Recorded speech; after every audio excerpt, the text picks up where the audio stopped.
graduó ya? De médico me gradué en el 2010 y terminé el posgrado el año pasado. Ah, bueno, excelente. Y en la segunda parte estaremos conversando con el economista Nelson Ford sobre la situación económica del país, pues, por supuesto. Bienvenido, señor Nel, Vladimir, muchas gracias por gracias. venir.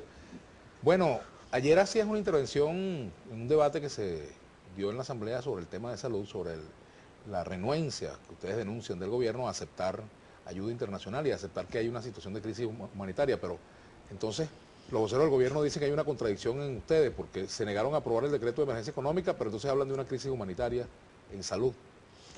Bueno, totalmente distintos los asuntos, ¿no? Primero aprovechar que era el Día del Médico, Día de Vargas, Claro. además, mi estado donde resultamos electos Así el es. 6 de diciembre, un abrazo a todo nuestro estado Vargas.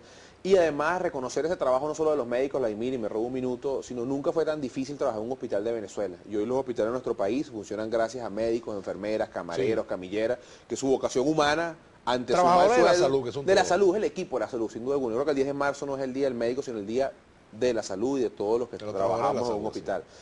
El gobierno salió con un decreto económico que no buscaba más que quitarle las funciones a la Asamblea. Ellos buscaban ahí una licencia para expropiar, para poder confiscar cualquier empresa. Tienen 1.300 expropiadas que hoy no funcionan. Ellos buscaban construir un corralito económico para que el gobierno decidiera lo poquito que tenemos, cuándo lo utilizamos y cómo lo utilizamos. Y buscaban además quitarnos la función contralora, de ver qué hacen, qué no hacen y qué gastan la plata.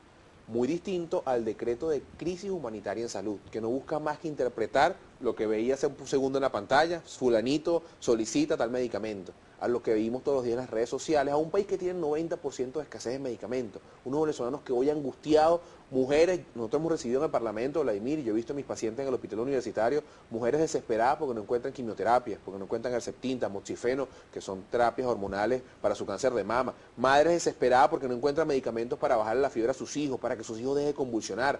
Luego iniciamos una visita a hospitales y debo decir una gran verdad, que es que el 90% de nuestros pacientes hospitalarios compran lo que usan en un hospital universitario de los Andes. Vladimir, mujeres embarazadas tienen que comprar los guantes para que le hagan un examen ginecológico. Listas pegadas, tienen que comprar bata, gorro, antibióticos, suturas, agujas, porque no hay en el hospital. Y eso nos traduce una verdad, que es que el que no tiene plata en Venezuela pierde su vida. El que no tiene plata para pagar en un hospital público pierde su vida, Vladimir, y eso habla o denota una crisis humanitaria en salud. Y además esto lo contrasto con dato oficial.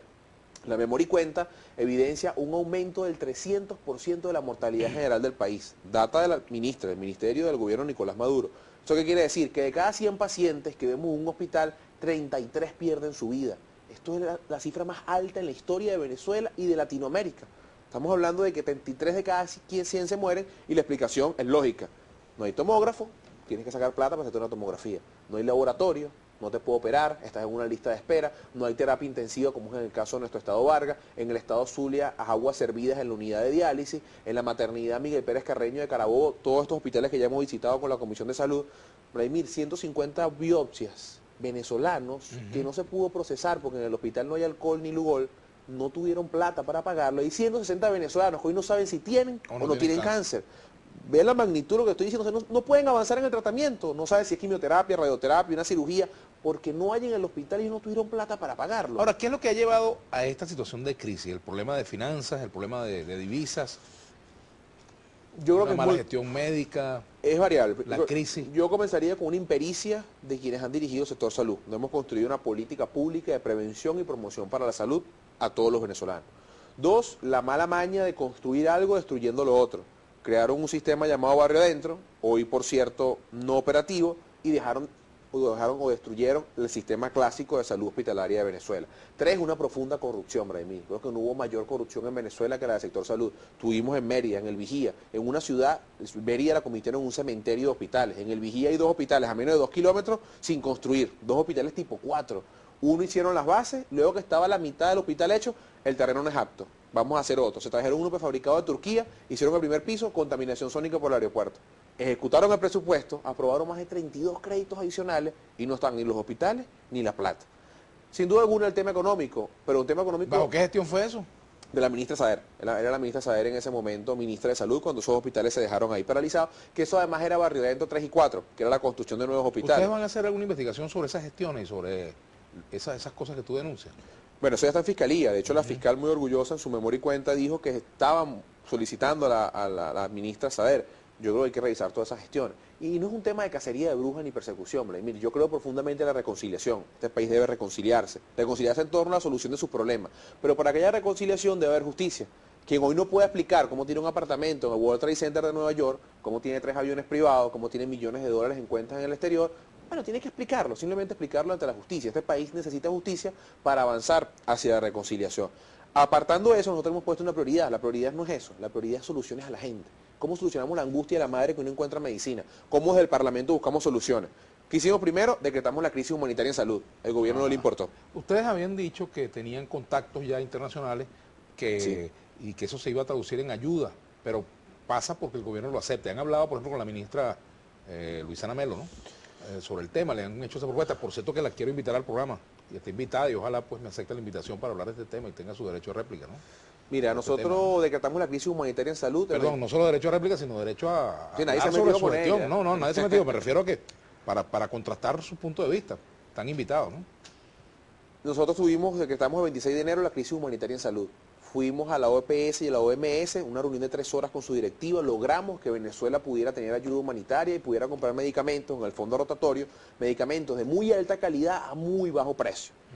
Llegamos a Venezuela En mejores condiciones, por ejemplo, que los convenios que ha habido de compra de sin, medicamentos. sin ser medicamentos chimbos y sin estar llenos de corrupción como lo que ha hecho el gobierno con India y estas empresas, con Farmacuba. No olvidemos que estuvimos en Cefar y no nos dejaron entrar y hasta donde pudimos llegar encontramos cajas y cajas de medicamentos y guantes vencidos. O sea, para que tengamos idea de con quién sigue el gobierno haciendo negocio.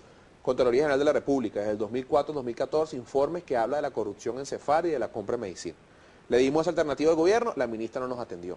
Decretamos la crisis humanitaria en salud, pedimos reuniones de trabajo, la ministra no las aceptó. Esperamos conversar con ella en la memoria y cuenta, la ministra no fue.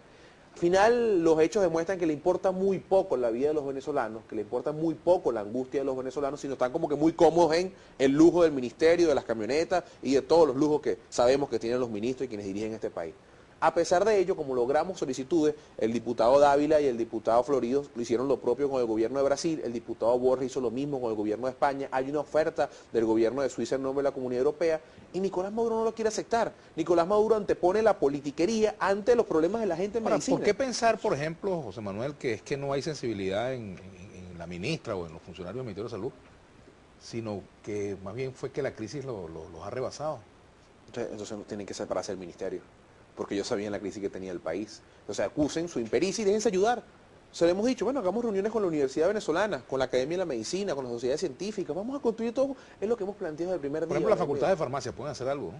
Todas pueden hacer algo, las de farmacias, las de medicinas, las de odontología, las sociedades médicas, las sociedades científicas, la Yo Academia digo por el Nacional tema de la producción de Medicina. medicamentos genéricos, por ejemplo, que se pudiera hacer. Todo el mundo quiere ayudar, pero este gobierno no escucha a nadie. Porque, insisto, un mensaje que siempre yo he mantenido, Vladimir, las diferencias políticas jamás pueden estar por encima de los problemas de la gente. Yo lamento mucho que Nicolás Maduro anteponga la política y no una solución para la gente. Esta ley es inédita, Vladimir. Mira, yo creo que esto es único en la historia de nuestro país. Se introdujo ayer en el debate. Ley especial para atender la crisis humanitaria en salud. Esto es una ley que obliga al gobierno que se deje ayudar. Algo inédito, ¿no? O sea, nosotros obligamos al gobierno que se deje ayudar. OMS, OPS quiere enviar ayuda, el gobierno no la acepta.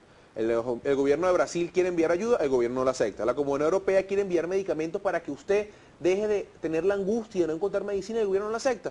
¿Qué hicimos del Parlamento? Bueno, saquemos una ley para que el gobierno se deje ayudar, para que el gobierno tenga la obligación de aceptar toda ayuda humanitaria que solvente el problema de medicamentos y de insumos médicos a los venezolanos.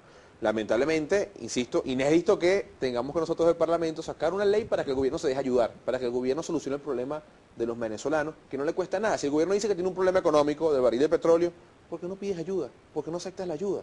Entonces, fíjate las grandes contradicciones. La explicación ¿cuál es? Nicolás Maduro está atrapado por la soberbia, por la prepotencia del poder, y no entiende que hay un país que quiere soluciones, que hoy hay un contraste muy grande entre la Venezuela que ellos aluden con la guerra económica, la derecha, la izquierda del cuento, y la Venezuela que hoy no encuentra medicinas, que está en los hospitales, que quiere soluciones, porque en definitiva, Vladimir, y aquí hablo como médico oncólogo, radioterapeuta, yo nunca he visto una biopsia que diga usted tiene cáncer de derecha o de izquierda. Simplemente tiene cáncer y hay que tratarlo, hay que darle respuesta y es nuestra obligación construir las soluciones para que todos los venezolanos, no solamente, y esto lo digo, mire, recordando a los niños que protestaron por quimioterapia, Vladimir, ya es duro tener cáncer, ya es difícil, es una enfermedad familiar, ya tienes que luchar contra el cáncer y además tienes que luchar para que haya medicina, para que te atiendan, para que te operen, para que te den radioterapia. Eso es totalmente injusto, totalmente innecesario y es parte de lo que nos motiva, bueno, a seguir adelante en construir soluciones. Ahora, fíjate tú, ese tema de los medicamentos diría que es tan grave o más grave que el de los alimentos, mucho más grave al cortísimo plazo, ya y nos queda un minutico para irnos a la pausa. ¿Qué se puede hacer? Aceptar la ayuda internacional y que en Venezuela estén 15 días barcos, aviones, ayuda de la Organización Mundial Panamericana para En 15 días llegaría esa En ayuda. 15 días llegaría esa ayuda, es lo que hemos hablado con ellos. Lamentablemente la única condición que ellos pusieron es que el gobierno venezolano acepte o lo solicite. A esta fecha el gobierno ni lo ha aceptado ni lo ha solicitado. Nosotros no queremos tomarnos fotos entregando medicina, Vladimir. De hecho, en esta ley está que el gobierno es el responsable de distribuir esto. Queremos solucionar el problema de los venezolanos que no encuentran medicamentos. Ellos dicen que crisis humanitaria es igual a posibilidad de que haya una intervención, pero de eso vamos a hablar al retorno Sí. con José Manuel Olivares, diputado y médico. Ya venimos.